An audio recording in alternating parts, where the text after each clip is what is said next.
الحمد لله وكفى وسلام على عباده الذين اصطفى أما بعد فأعوذ بالله من الشيطان الرجيم بسم الله الرحمن الرحيم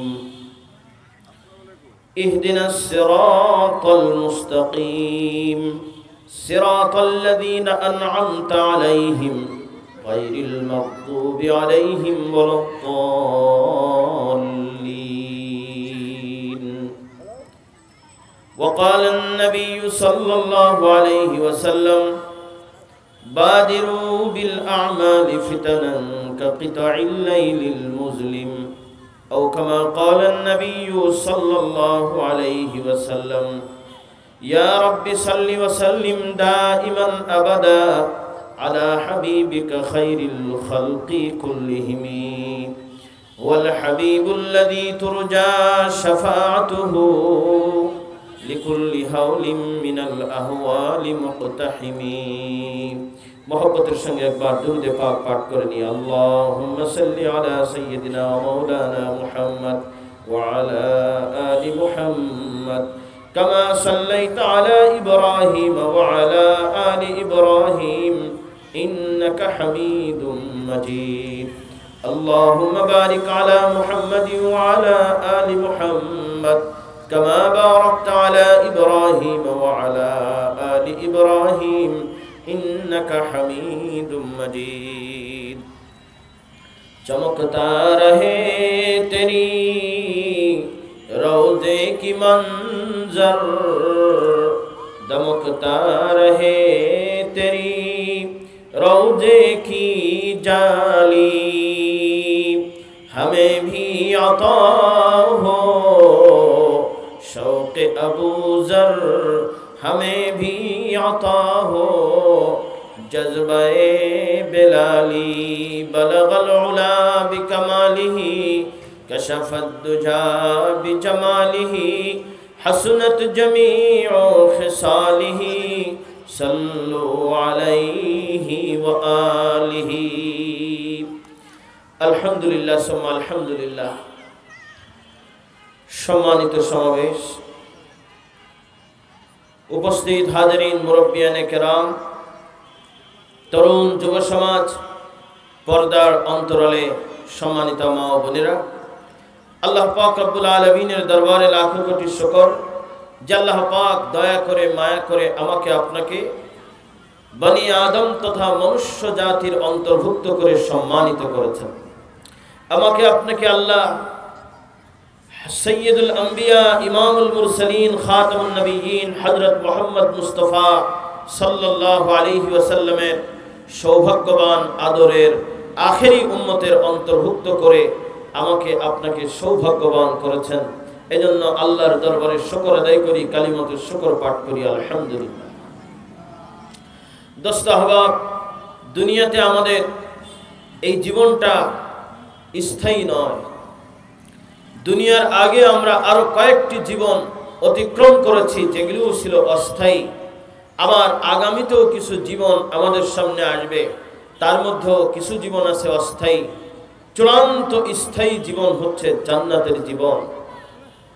আমরা প্রথমত ছিলাম রূহের জগতে, এরপরে ছিলাম মাতৃ উদরের জগতে, এরপরে আমরা এসেছি মাটির উপরে আসমানের নিচে এই বিশ্বের জগতে, এরপরে আমরা আবার চলে যাব মাটির নিচে কবরের জগতে, আবার ওখান থেকে আমরা উঠব হাসরের জগতে, এরপরে আমরা পুল সিরাত পার হয়ে চলে যাব জান্নাতের জগতে। ঠিক না বেঠিক? ভাইরা আমার, দোস্ত আহবাব, ওই যে রূহের জগতে ছিলাম, আল্লাহ তাআলা একদিন ওখান থেকে আমাকে আপনাকে বের করে দিলেন। ওখানে আমরা স্থায়ীভাবে থাকতে পারি নাই। এরপরে এসেছি মায়ের গর্ভের জগতে, ওখানেও আল্লাহ পাক রব্বুল আলামিন 10 মাস পর ওখান থেকে আমাদেরকে বের করে দিলেন দুনিয়ার জগতে। এই বিশ্ব জগতে এখন আছি, আবার এখান থেকেও আল্লাহ আমাকে আপনাকে বের করে দিবেন, চলে যেতে হবে কবরের জগতে। কথা ঠিক বললাম না ভুল বললাম? हो रही है ওমর মিসলে বরফ কম, রফতা রফতা টপকে টপকে দমবাদম। কবি বলছেন বরফের দলা বাতাস লাগলে যেমন ফুটায় ফুটায় গলে গলে শেষ হয়, আমার আপনার প্রতিটা আদম সন্তানের হায়াত নিঃশ্বাসে শ্বাসে প্রশ্বাসে এভাবেই গলে গলে শেষ হয়ে যাচ্ছে। হায়াতুকা আনফাসুন তুআদ্দু ফাকুল্লামা মাদা নাফাসুন মিনহা তাকাসতা বিহি জুজআ। হযরতে মুফতি শফি রাহমাতুল্লাহ আলাইহি তাফসীরে মারিফুল কোরআনের মধ্যে লিখছেন, আমার আপনার হায়াত এইটা শ্বাস প্রশ্বাসের সমষ্টির নাম। একটা শ্বাস আমি গ্রহণ করছি, এরপরে ওই শ্বাসটি যে আবার দুনিয়াতে আমি ত্যাগ করতেছি, এই প্রতি শ্বাসে আমার হায়াত কমতেছে, আবার প্রতি শ্বাস ত্যাগ করার সময়ও আমার হায়াত, এই ক্ষয়িষ্ণু হায়াত তিলে তিলে ক্ষয় হয়ে যাচ্ছে। এই জন্য ভাইরা আমার, দুনিয়ার জগৎ অস্থায়ী, এখান থেকেও আমাকে বের করে দেওয়া হবে, কবরের জগতে যাইতে হবে। কবরের জগৎ, কবরের দরজা, কবরের ঘর থেকে কেউ নিষ্কৃতি আর রেহাই পাইবে না। মৃত্যুর শরবত পান করা থেকে কেউ বাঁচবে না। আল মাউতু কাসুন কুল্লু নাসিন শারিবু ওয়াল কবরু বাইতুন কুল্লু নাসিন দাখিলু। কবরের মধ্যে দিয়ে দেওয়া হবে আপনজনেরা, নিজের পিতা মাতা সন্তান সন্ততি, নিজের পরিচিত জন বন্ধু বান্ধব দোস্ত অহবাব, সেদিন কিন্তু জানাজার পরে আমার খাটিয়ার পিছনে চলতে থাকবে। যখন আমার দেহটা ওই কবরের মধ্যে নামায় দেওয়া হবে, লাফ মেরে যারা কবরে নামানোর জন্য নেমেছিল তারাও উঠে যাবে। কবরের উপরে যখন জালি বিছানো শেষ হবে, বাঁশগুলি ঠাস ঠাস করে লাগানো শেষ হয়ে যাবে, তখন এবার আমার দোস্ত আহবাব, আমার আপনজনেরাই কিন্তু সেদিন মাটি হাতে তুলবে, তিনটা মাটির দলা নিক্ষেপ করবে আর ঘোষণা করতে থাকবে, মিনহা খলাকনাকুম ওয়া ফিহা নুঈদুকুম ওয়া মিনহা নুখরিজুকুম তারাতান উখরা। হে বনি আদম, তোমাকে এই মাটি থেকে পয়দা করা হয়েছিল, আজ তোমাকে আবার ইহ জগতের হায়াত শেষ করার পর কবর জগতে পাঠিয়ে দেওয়া হলো, ওই মাটির মধ্যে তোমাকে ফিরিয়ে দেওয়া হলো। এখন মাটির এই মাটি, কবরের এই ঘর তোমার দেহের সমস্ত মাটিকে খেয়ে নেবে। হাদিসে পাকের মধ্যে এসেছে, সর্বপ্রথম কবরস্থ ব্যক্তির পেটটা মাটিতে খেয়ে ফেলায়, এই পেটের পরে এবার চেহারার মাংসগুলি খসতে থাকে, এরপরে হাতের পেশির মাংসগুলি, উরুর পেশির মাংসগুলি খসতে থাকে, তারপর ধীরে ধীরে সমস্ত চামড়াগুলি মাটিতে খাইতে থাকে, এমনকি এক পর্যায়ে হাড্ডিগুলো, হাড্ডির ভিতরের মাংসগুলি এবং শ্বাসগুলি পর্যন্ত নিঃশেষ করে দেয়। শক্ত মোটা মোটা হাড্ডিগুলোকে পাতলা কাগজের মতো করে ফেলে দেয়। ওয়াফিহা নুঈদুকুম, আল্লাহ পাকের ঘোষণা, কোরআনে কারীম বলছে এই মাটির মধ্যেই আবার বনি আদমকে ফেরায় দেওয়া হয়। কতদিন কতদিন? বলে কিয়ামত পর্যন্ত এই মাটির মধ্যে মিশিয়ে দেওয়া হয়। কিয়ামত কবে হবে জানা নাই, কিয়ামতের কোনো দিনক্ষণ তারিখ ঘোষণা হয় নাই, কিন্তু কিয়ামতের আলামত বলে দেওয়া হয়েছে। কিয়ামত যে নিকটবর্তী, সবচেয়ে বড় আলামত হইল আখেরি পয়গম্বর খাতামুন নবীন, সর্বশ্রেষ্ঠ নবী, সর্বশেষ পয়গম্বরের আগমন। ইকতারাবাতিস সাআহ ওয়ানশাক্কাল কমর, আল্লাহ বলেন কিয়ামত নিকটবর্তী হয়ে গেছে। ওয়ানশাক্কাল কমরু, এবং চন্দ্র ফেটে দ্বিখণ্ডিত হয়ে গেছে। আরবের মুশরিকেরা এসেছিল, মুহাম্মদ তোমার এই আখিরাতের কথাগুলি আমরা মানতে পারি, শুনতে পারি, বিশ্বাস করতে পারি, আদেখা কথা, মুখস্থ কথা, যে কবরের জীবন আছে, এখানে শান্তি আছে, শাস্তি আছে, এখান থেকে আবার উঠে হাসরের ময়দানে জমা হতে হবে, আমলনামা হাতে দেওয়া হবে, এই সব কথাগুলো, পুলসেরাত, ওজনের পাল্লা, জান্নাত জাহান্নামের শাস্তি এবং শান্তি, এই সব কথাগুলি আমরা বিশ্বাস করতে পারি, তবে সত্য হলো আমাদের চোখের সামনে এই বিশাল পূর্ণিমার চাঁদকে দ্বিখণ্ডিত করে দেখাতে হবে। কি বলেন? ওরা মনে করেছিল এই চ্যালেঞ্জ মোকাবেলা করার মতো শক্তি মুজিজা মুহাম্মাদের কাছে নাই। যেরকম নাউযুবিল্লাহ, আল্লাহর পয়গম্বরকে আল্লাহ পাক হাজার হাজার মুজিজা দিয়ে আল্লাহর হাবিবকে আল্লাহ তাআলা তার নবুয়তের প্রমাণ পেশ করেছেন। 10,000 মুজিজা, সবচেয়ে বড় মুজিজা হলো পবিত্র কালাম কোরআনে মাজিদ। কথা ঠিক না বেঠিক? আল্লাহর হাবিব সাল্লাল্লাহু আলাইহি ওয়াসাল্লাম বললেন, আসো দুনিয়ার মুশরিকেরা, আসমানের দিকে তাকাও, দেখবা এই পাহাড়ের দুই প্রান্তে চন্দ্র দ্বিখণ্ডিত হয়ে আলাদা হয়ে যাবে। আল্লাহর হাবিব আল্লাহ পাকের হুকুমে শুধু আঙ্গুলি দিয়ে ইশারা করেছেন মাত্র, সঙ্গে সঙ্গে চন্দ্র দ্বিখণ্ডিত হয়ে পাহাড়ের দুই কিনারে ঢলে পড়েছে। কাফেররা সচক্ষে এটা অবলোকন করলো, হতবাক হয়ে গেল। কিন্তু যখন তাদের ওই ঘোর কেটে গেল, আবার তারা একসঙ্গে মিটিং করে বলল, মুহাম্মদকে তো মানা যাবে না, সুতরাং বয়ান তৈরি করতে হবে, বলে দিতে হবে যে দেখো মুহাম্মদ, তুমি তো এটা আমাদেরকে নজরবন্দি করে দেখিয়েছো, বাস্তবতা নয়। যেরকম নাউযুবিল্লাহ, কাফের এবং মুশরিক রাসূলুল্লাহ সাল্লাল্লাহু আলাইহি ওয়াসাল্লামের মুজিজাকে মানে নাই। এই যে চন্দ্র দ্বিখণ্ডিত হয়েছে 1300 বছর পর, বিজ্ঞানীরা যখন, মুহাম্মাদের উম্মতেরা যখন চাঁদে গিয়েছে, তারা সেই ফাটলের সাক্ষ্য দুনিয়াবাসীর সামনে পেশ করেছে। যেরকম সুবহানাল্লাহ। ভাইরা আমার, দোস্ত আহবাব, সুতরাং বোঝা গেল কিয়ামত নিকটবর্তী, কিয়ামত আসন্ন, কিয়ামতের আলামতগুলি প্রকাশমান। এই জন্য দ্রুত আমাদের পরিবর্তন সাধন করতে হবে, আখিরাতমুখিতা বাড়াইতে হবে, আখিরাতের চিন্তা, আখিরাতের জন্য আমল, জাহান্নাম থেকে বাঁচবার কোশিশ, জান্নাতের আমল বেশি বেশি করতে হবে। আমার জানা মতে আজকে হামিদপুরের ফতেপুর নিবাসী মুসলমানদের এই তাফসীরুল কোরআন মাহফিলের লক্ষ্য আর উদ্দেশ্য একটাই, সেটা হলো আমরা আখিরাতের সফলতা পেতে চাই, জাহান্নাম থেকে বেঁচে আমরা জান্নাতের পথ দেখতে চাই। কথা ঠিক না বেঠিক? ওই আখিরাতের তৈয়ারি আমাদের জীবনের সবচেয়ে বড় চ্যালেঞ্জ। আমাদের সামনে আছে কবরের জগৎ।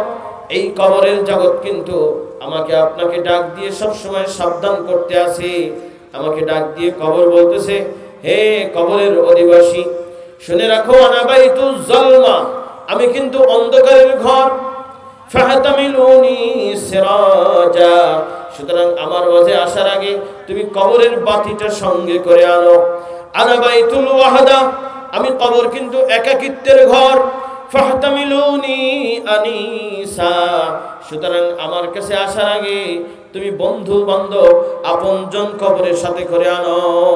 আনা বাইতুত তুরাব, আমি কিন্তু মাটির ঘর, সুতরাং ফাহতামিলুনি ফিরাশা, আমার মাঝে আসার আগে তুমি বিছানা সঙ্গে করে আনো। আরে আমার অধিবাসী, শুনে রাখো, আনা বাইতুল হাইয়াতি, আমি কিন্তু কীট পতঙ্গ আর বিষধর সাপের ঘর, ফাহতামিলুনি তিরিয়াকা, সুতরাং হে পাপিষ্ঠ, আমার মাঝে আসার আগে তুমি এই সাপের কামড় থেকে বাঁচবার মতো, এই বিষের যন্ত্রণা থেকে বাঁচার মতো তিরিয়াক ঔষধি সঙ্গে করে আনো। ভাই আমার, এই কবরে কিয়ামত পর্যন্ত শুয়ে থাকতে হবে। নবীজি সাল্লাল্লাহু আলাইহি ওয়াসাল্লাম বলেন, কারণ কবর হয়তো জান্নাতের টুকরা হবে, আর নয়তো জাহান্নামের গর্ত হবে।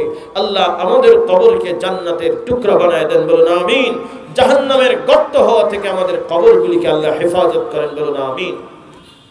ভাইরা আমার, এই জান্নাতের বন্ধু বান্ধব, জান্নাতের বাতি আর জান্নাতের বিছানা নিয়ে যদি কবরে যাওয়া যায়, তাহলে এই কবর আমার জন্য জান্নাতের টুকরা হবে। জান্নাতের বাতি, জান্নাতের সাথী কোন জিনিস, কবরের মধ্যে বাতি সাথী বিছানা কোন জিনিস হবে? ক্বালান নবিয়্যু সাল্লাল্লাহু আলাইহি ওয়াসাল্লাম, ইযা উযিআল মাইয়িতু ফি কবরিহি ফাজাআহুল কুরআনু ইনদা রাসিহি ওয়াসসালাতু আন ইয়ামিনিহি ওয়াসসিয়ামু আন শিমালিহি ওয়াসাইরু হাসানাতিহি ইনদা রিজলাইহি।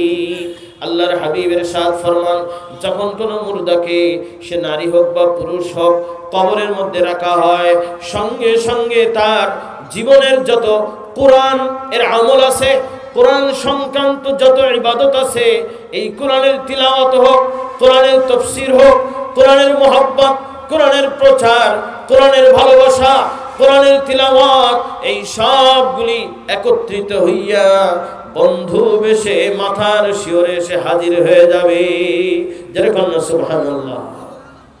এই কোরআন তাকে অভয় দিতে থাকবে, বলবে, ও আমার বন্ধু, তুমি আমাকে বন্ধু বানাইছো, তুমি আমাকে মহব্বত করেছো, তুমি আমাকে আপন বানাইছো, সুতরাং কিয়ামত পর্যন্ত আমি কোরআন তোমার জন্য আপন বন্ধুর মতো পাহারাদারি করব। নামাজ ডান দিকে হাজির হবে, নামাজ বলতে থাকবে, বন্ধু কোনো চিন্তা নাই, এই ডান দিক থেকে যত ধরনের আযাব গজব, এর জন্য আমি ব্যবস্থা নেব, সমস্ত আযাব তোমার কবরের ডান দিক থেকে আমি ঠেকায়া দেব।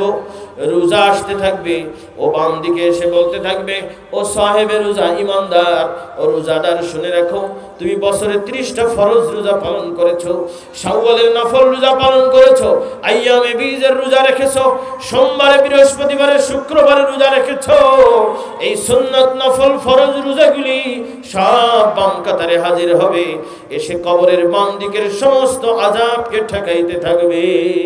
ওয়াসাইরু হাসানাতিহি ইনদা রিজলাইহি, আর যত ধরনের নেক আমল আছে, জনসেবা, নেক আমল, মানুষের উপকার, দুস্থ বিধবা এতিমদের মাথায় হাত রাখা, তাদের খোঁজ খবর নেওয়া, অসহায়দের সহযোগিতা করা, গরিব মিসকিনের খোঁজ খবর নেওয়া, অসুস্থদেরকে দেখতে যাওয়া, সেবামূলক কাজ আঞ্জাম দেওয়া, দুঃখে সুখে মানুষের পাশে দাঁড়ানো, মানুষের সঙ্গে সদাচার করা, মিষ্টি মুখে কথা বলা, সালাম পেশ করা, মানুষকে খেদমত করে দেওয়া, পথ দেখায় দেওয়া, এমনকি পথের কাঁটা সরায় দেওয়া, পথের মধ্যে ময়লা পড়ে আছে এটাকে পরিষ্কার করে দেওয়া, এই ইত্তকার যত ধরনের নেক আমল আছে, এই সব নেক কাজগুলি ওই কবরওয়ালার পায়ের দিকে কবরওয়ালাকে পাহারাদারি করতে থাকবে।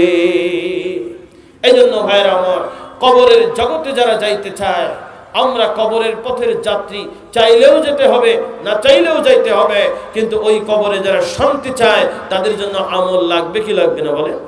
কোরআন লাগবে কিনা, নামাজ লাগবে কিনা, রোজা লাগবে কিনা, পরোপকার, মানুষকে নিজের হাত এবং কথা থেকে কোন ধরনের ক্ষতি যেন মানুষকে না পৌঁছায়, এই চেষ্টা নিজের অভ্যন্তরে থাকা লাগবে কিনা বলে? কুওয়াতে কি নাদারি বদমকুন, বর ওজুদে খুদ সে তম্বে হদমকুন। ফরিদউদ্দিন আত্তার রহমতুল্লাহ আলাইহি বলছেন যে, দেখো, জীবনে 5টা পয়সা দিয়ে কাউকে উপকার করতে পারো না পারো, অন্তত তোমার জীবনে, তোমার কথায় আর কাজে কোনো মানুষ যেন কষ্ট না পায়। ভাইরা আমার, আজকে এই জগতে আমাদের বড় দুর্বলতা, আমরা মানুষের উপরে জুলুম করে বসি, আমরা মানুষের সঙ্গে ন্যায় অবিচার করে বসি, আমরা মানুষকে গালিগালাজ করি, মানুষকে মারপিট করি, মানুষকে হুমকি ধমকি দিই। মানুষ আমার কাছে মানুষ নিরাপদ নয়। মানুষ যদি আমাকে সম্মান করে, এই কারণে করে যে আমার দুর্ব্যবহার থেকে সে বাঁচতে চায়, আমার জুলুম থেকে সে বাঁচতে চায়, এই জন্য দূর থেকে আমাকে স্যালুট দেয়, অন্তর দিয়ে আমাকে মহব্বত করে না। এই সমস্যা আছে না? না। এই অবস্থার পরিবর্তন আনতে হবে যদি সাহেবে কবরওয়ালা কবরের মধ্যে শান্তিতে থাকতে চায়। কথা ঠিক না বেঠিক? ভাইরা আমার, কবরের জগৎ থেকে উঠানোর পর ওয়াইদা নুফিখা ফিস-সূরি নাফখাতাও ওয়াহিদা ওয়াইদাল কুবুর বুসিরাত, কবরের থেকে সমস্ত মানুষকে সিংহায় ফুৎকারে দেওয়ার পরে উঠায় আনা হবে। উঠানোর পর সমস্ত মানুষ যে অবস্থায় কবরস্থ হয়েছিল, ঠিক সেই দেহ নিয়ে তারা হাসরের ময়দানে হাজির হবে। এমনকি যারা শহীদ, আল্লাহ রাস্তায় জান বাজি রেখে শাহাদাত বরণ করেছে, মাজলুম হয়েছে, জালেম তাদের দেহের মধ্যে ক্ষত তৈরি করেছে, ওই মাইয়েত ক্ষত অবস্থায় দাফন হয়েছে, সমস্ত শরীর মাটিতে খাওয়ার পরও ওই কিয়ামতের ময়দানে হুবহু ওই ক্ষত নিয়া, তাজা ক্ষত সহ ওই মাজলুম কিয়ামতের ময়দানে হাজির হবে। সেদিন হবে বিচারের দিবস। এটা কতদিনের হবে? কোরআন হাদিস মোতাবেক বিচারের দিবস হবে 50,000 বছর। এই 50,000 বছর বিচারের দিবস, এই কিয়ামত দিবস অতিক্রান্ত হওয়ার পর এবার যদি কপাল ভালো হয় তাহলে পুলসিরাত পার হয়ে আমার ঠিকানা হবে জান্নাত, আর যদি কপাল মন্দ হয় তাহলে আমার ঠিকানা পুলসিরাত থেকেই নিচেই পড়ে হবে জাহান্নাম। ভাইরা আমার, জাহান্নাম বড় শক্ত, জাহান্নামের আগুন বড় ভয়াবহ। জাহান্নামের আগুন কেমন হবে? আল্লাহ পাক হাজার হাজার বছর ধরে জাহান্নামের আগুনকে জ্বালাইতে থাকবেন। ওয়াকুদুহান নাস ওয়াল হিজারা, এই জাহান্নামের আগুন, এইটার খোরাক হবে মানুষ এবং পাথর। দুনিয়াতে আগুন জ্বালাইতে গেলে যেমন লাকড়ি, এইটা আগুনের ইন্ধন হয়, গ্যাস এটা আগুনের ইন্ধন হয়, জাহান্নামের আগুনের ইন্ধন হবে মানুষ এবং পাথর। এইটা দিয়ে জাহান্নামকে জ্বালানো হবে। হাজার হাজার বছর জ্বালাইতে জ্বালাইতে এই লাল আগুন এক সময় রক্তিম আভা ধারণ করবে, আবার এটাকে জ্বালানো হবে, জ্বালাইতে জ্বালাইতে নীল হয়ে যাবে। আবার হাজার হাজার বছর জ্বালানোর পর এই জাহান্নামের আগুন নিকষ কালো, অমাবস্যার রাতের মতো অন্ধকার কালোয় পরিণত হবে। আল্লাহ বলেন, এই আগুন কত শক্ত জানো নাকি?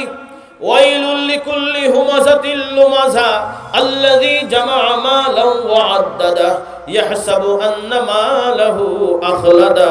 আল্লাহ বলেন, ও মালদারেরা, যারা মালকেই সবচেয়ে বড় জিনিস মনে করো, দ্বীনকে বড় জিনিস বোঝো না, আখিরাতকে বড় মনে করো না, দুনিয়ার হায়াতকে একমাত্র হায়াত মনে করো, খাওয়া দাওয়ার ফুর্তি করার জন্য দুনিয়াকে তুমি মস্ত বড় ভাবো। শুনে রাখো, তোমার মাল, তুমি চিন্তা করতেছো মালাহু আখলাদা, এই তোমার মালই তোমাকে চিরজীবন সুখে রাখবে। আল্লাহ বলেন, না না, কাল্লা, মালের কারণে যদি আল্লাহকে ভুলে যাও তাহলে শুনে রাখো, লা ইউমবাজান্না ফিল হুতামা, মাল সমুদ, ওই মালওয়ালাকে, দুনিয়া শুদ্ধা দুনিয়াওয়ালাকে ওই আগুনের মধ্যে নিক্ষেপ করা হবে। সেই আগুনের নাম হবে হুতামা। আল্লাহ বলেন, ও বান্দা, জানো নাকি? ওয়ামা আদরাকা মাল হুতামা, ওই হুতামা জাহান্নাম কত ভয়াবহ। আল্লাহ নিজেই বলছেন, জানো কত ভয়াবহ। আল্লাহ বলেন, বান্দা তুমি জানবা কি করে? আমি বলছি, শোনো, নারুল্লাহিল মুকাদা, ওই হুতামা জাহান্নামের আগুন আমি মাওলা নিজ কুদরতে জ্বালায়া দিছি। ওইটা এত শক্তিশালী, এত দাহন ক্ষমতাওয়ালা, যদি ওই আগুনের সামান্য লেশ তোমার শরীরের যে কোনো অংশে সামান্য এক মুহূর্তের জন্য টাচ করে, সঙ্গে সঙ্গে তাত্তানিউ আলাল আফইদা, তোমার একেবারে গিতে কলিজা পর্যন্ত ভুনা হয়ে যাবে। আল্লাহ আমাদের সকলকে জাহান্নামের আগুন থেকে তুমি হেফাজত করো। আল্লাহ বলছেন, ওয়া আম্মা মান সাকুলাত মাওয়াজিনুহু ফাহুয়া ফি ঈশাতির রাদিয়া, কিয়ামতের ময়দানে নেক আমল আর বদ আমল ওজনের পাল্লায় মাপ দেওয়া হবে। আল্লাহ পাক বলেন, যার নেকের পাল্লা ভারী হয়ে যাবে, ওজনের পাল্লার মধ্যে নেক বেড়ে যাবে। ফাআম্মা মান সাকুলাত মাওয়াজিনুহু ফাহুয়া ফি ঈশাতির রাদিয়া, সে তো সুখ শান্তি অফুরন্ত অসাধারণ নাজ নিয়ামতের মধ্যে চিরকাল সে শান্তি ভোগ করতে থাকবে। ওয়া আম্মা মান খাফফাত মাওয়াজিনুহু, আর যার ওজনের পাল্লার মধ্যে বদির পাল্লা ভারী হয়ে যাবে, ফাউম্মুহু হাবিয়া, তার ঠিকানা হবে হাবিয়া, জাহান্নাম। আল্লাহ বলেন, ও বান্দা, এই হাবিয়া জাহান্নাম কি তুমি জানো নাকি? ওয়ামা আদরাকা মা হিয়া, এই হাবিয়া জাহান্নাম কত ভয়াবহ বান্দা, তুমি জানবা কি করে? শোনো, আমি বলি, নারুল হামিয়া, এই জাহান্নামের আগুন শুধু গলগল গনগন করে জ্বলতেই থাকবে। এই জাহান্নামী যখন এটার মধ্যে নিক্ষিপ্ত হবে, মুহূর্তের মধ্যে জাহান্নামীকে ঝলসায়া, জাহান্নামীকে ভস্ম করে ফেলবে। জাহান্নামীর চতুর্দিক থেকে মৃত্যু তাকে জড়ায় ধরতে চাইবে, কিন্তু আল্লাহ বলেন, ওয়ামা হুয়া বিমাইতিন, মৃত্যু চতুর্দিক থেকে জড়িয়ে ধরবে ঠিক, কিন্তু সে মরবে মরবে ভাব, তবে মরবে না। মরবে ভাব, কিন্তু মৃত্যু হবে না। সমস্ত শরীর এই চামড়াগুলি ঝলসে যাবে। আল্লাহ বলেন, বাদদালনাহু, আমি আল্লাহ এই চামড়াকে আবার মুহূর্তের মধ্যে পাল্টাইয়া তার আরো শাস্তির ব্যবস্থা অব্যাহত রাখবো। আল্লাহ আমাদেরকে জাহান্নাম থেকে হেফাজত করেন, বলেন আমিন। সম্মানিত হাজরিন, এজন্য আমরা চাই জাহান্নামে আমরা যেতে চাই না, জাহান্নাম থেকে বাঁচতে চাই। আল্লাহ বলেন মান যুহজিহা আনিন নার ওয়া উদখিলাল জান্নাতা ফাকাদ ফাজ, যে ব্যক্তি জাহান্নাম থেকে বেঁচে গেল আর জান্নাতে দাখিল হয়ে গেল সেই তার জীবনে সফল কাম হয়ে গেল। যেরকম সুবহানাল্লাহ। ভাইরা আমার, জাহান্নাম কত গভীর। আল্লাহর হাবিব ফরমান একটা পাথর নেওয়া হবে, এই পাথর কত ভারী হবে, উহুদ পাহাড়ের চাইতেও ভারী হবে। এই পাথরটা জাহান্নামের দরওয়াজা দিয়ে জাহান্নামের গর্তের মধ্যে নিক্ষেপ করে দেওয়া হবে। ৭০,০০০ বছর এই পাথর তার গতিতে নিচের দিকে যাইতে থাকবে, কিন্তু জাহান্নামের তলা খুঁজে পাওয়া যাবে না। আল্লাহ এই জাহান্নাম থেকে আমাদেরকে হেফাজত করেন। সম্মানিত হাজরিন, আমরা চাই জান্নাত। এই জান্নাত কত বড়, জান্নাতের নাজ নিয়ামত কত, সব কোরআনের বিবরণ পৃষ্ঠায় পৃষ্ঠায় রয়ে গেছে। জান্নাতের বিবরণ লম্বা আলোচনার তো সুযোগ নেই, এখনই আজান হবে। আমি শুধু জান্নাতের খাবারের কথা বলি। একজন জান্নাতীকে আল্লাহ পাক রব্বুল আলামিন রোজমাররা দৈনন্দিন যেই খাবার পরিবেশন করবেন, প্রথমবার সকালবেলা যখন খাবার দিবেন ৬০,০০০ পদের খাবার জান্নাতের সামনে পেশ করা হবে। ৬০,০০০ জান্নাতে এটা খুব আরাম করে ভোগ করবে, খাবে। দুপুরবেলায় আবার ওই রকমের একই রকম ৬০,০০০-এর দস্তরখান লাগানো হবে। জান্নাতি দেখে বলবে, আরে এটা তো সকালবেলা খাইছি। কোরআন বলছে ওয়া উতুবিহি মুতাশাবিহা, একই রকম সকালের খাবারের মতো দেখা যাবে, ফলগুলি সব সেম সেম হবে। কিন্তু যখন জান্নাতি খাওয়া আরম্ভ করবে দেখবে যে না, ও মা, সকালবেলা যা খেয়েছি কল্পনাও করা যায় না, সম্পূর্ণ ভিন্ন রূপের নতুন মাত্রার স্বাদ আল্লাহ পাক এটার মধ্যে রেখে দিয়েছেন। ফলগুলি কামড় দিতে থাকবে, এক এক কামড়ে ৭০,০০০ কিসমের দুনিয়ার ফলের স্বাদ এক এক কামড়ে আল্লাহ তাআলা রেখে দেবেন। সুবহানাল্লাহ। সম্মানিত হাজরিন, ওই জান্নাত পেতে হলে আর জাহান্নাম থেকে বাঁচতে হলে একমাত্র উপায় হলো ঈমানকে বাঁচাইতে হবে। ঈমান যদি নষ্ট হয় তো আমার দুনিয়া আখিরাত সবকিছু বরবাদ হয়ে যাবে। ঈমান নষ্ট হয় কিভাবে? অনেক কারণ আছে। যেমন ওযু ভাঙ্গার অনেক কারণ আছে না নাই? ঠিক তেমনি ভাবে ঈমান ভাঙ্গারও কারণ আছে। ওযু ভাঙলে যেমন ওযু করতে হয়, ঈমান ভাঙলে তেমন ঈমান নবায়ন করতে হয়, তওবা করে নতুন করে ঈমান আনতে হয়। ঈমান ভাঙার সবচেয়ে বড় কারণ হলো শিরিক। শিরিক করা এবং শিরিককে সরাসরি সম্মান করা, শিরকি কার্যকলাপকে শুভেচ্ছা জানানো, শিরকি কার্যকলাপকে বৈধ বানিয়ে দেওয়া, শিরকের সঙ্গে অতপ্রত সম্পর্ক রাখা, এগুলি ঈমান বিধ্বংসী হওয়া, ঈমান বিধ্বংসী কারণ। এগুলির দ্বারা মানুষের ঈমান নষ্ট হয়। নাম্বার ২, শরীয়তকে তুচ্ছ তাচ্ছিল্য করা, আল্লাহর পয়গম্বরকে তুচ্ছ তাচ্ছিল্য করা, সাহাবায়ে কেরামকে সমালোচনা করা, আলেম ওলামাদের সম্পর্কে বিদ্বেষ লালন করা। এই সমস্ত বিষয়গুলি যখন উম্মতের অন্তরের মধ্যে পয়দা হয়, আস্তে আস্তে ঈমান লুজ হইতে থাকে। উম্মত যখন গুনাহে কবিরের মধ্যে আদ্যপান্ত ডুবন্ত থাকে, তখন উম্মতের ঈমান ধীরে ধীরে নষ্ট হইতে থাকে। আল্লাহ পাক রব্বুল আলামিন আমাদেরকে কবিরা গুনাহ থেকে বাঁচায় দেন, বলুন আমিন। আমাদেরকে আল্লাহ তাআলা শিরক থেকে হেফাজত করেন, বলেন আমিন। একটা হলো বুঝে না বুঝে শিরকের মধ্যে লিপ্ত হওয়া, এটার দ্বারাও যেমন ঈমান যায়। বুঝে শুনে শিরককে হালাল করার চেষ্টা করলে ঈমান মারাত্মকভাবে কি হয়? ধ্বংস হয়ে যায়। এই জন্য শিরক, এটার ব্যাপারে আমাদের সর্বোচ্চ গুরুত্ব দিতে হবে। আজকে বাংলাদেশে বড় ফিতনা হয়ে গেছে। ফিতনাটা কি? যখন শিরককে আর ঈমানকে গুলিয়ে ফেলা হচ্ছে, কোনটা ঈমান আর কোনটা শিরক, এটার মধ্যে যখন পার্থক্য রেখা মুছে ফেলা হচ্ছে, বলা হচ্ছে রোজা আর পূজা একই মুদ্রার এপিঠ আর ওপিঠ। বলা হচ্ছে না, রোজা আমি শেষ করে দিচ্ছি, রোজা হলো ইবাদত আর পূজা হলো শিরকের উপাসনা। ইবাদত আর উপাসনাকে যদি এক করে দেওয়া হয়, শিরক আর তাওহীদের মধ্যে কোনো পার্থক্য থাকে না। কিন্তু কথা হলো যখন মুসলমানেরা এটা বলে, ধর্মীয় নেতারা এটা বলে, তখন পাবলিক এটা বুঝতে বিভ্রান্ত হয়, বিভ্রান্তি সৃষ্টি হয়ে যায়। আসলে কোনটা সঠিক আর কোনটা ভুল, এটার নামই হলো ফিতনা। এখন এই ফিতনার জামানা চলতেছে, এই জন্য ওলামায়ে কেরাম আমাদেরকে সচেতন করছেন, সাবধান করছেন, ঈমান বাঁচাইতে হবে। আল্লাহ তাআলা আমাদেরকে তৌফিক দান করেন। সর্বশেষ এখন আজান হচ্ছে, আজানের পরে আরো অনেক গুরুত্বপূর্ণ তাকরীর হবে। আমরা সবাই নামাজের পরে ইনশাআল্লাহ মহব্বতের সঙ্গে প্যান্ডেলের মধ্যে জমে জমে বসে যাব। আল্লাহ তাআলা আমাদের সকলকে তৌফিক দান করেন।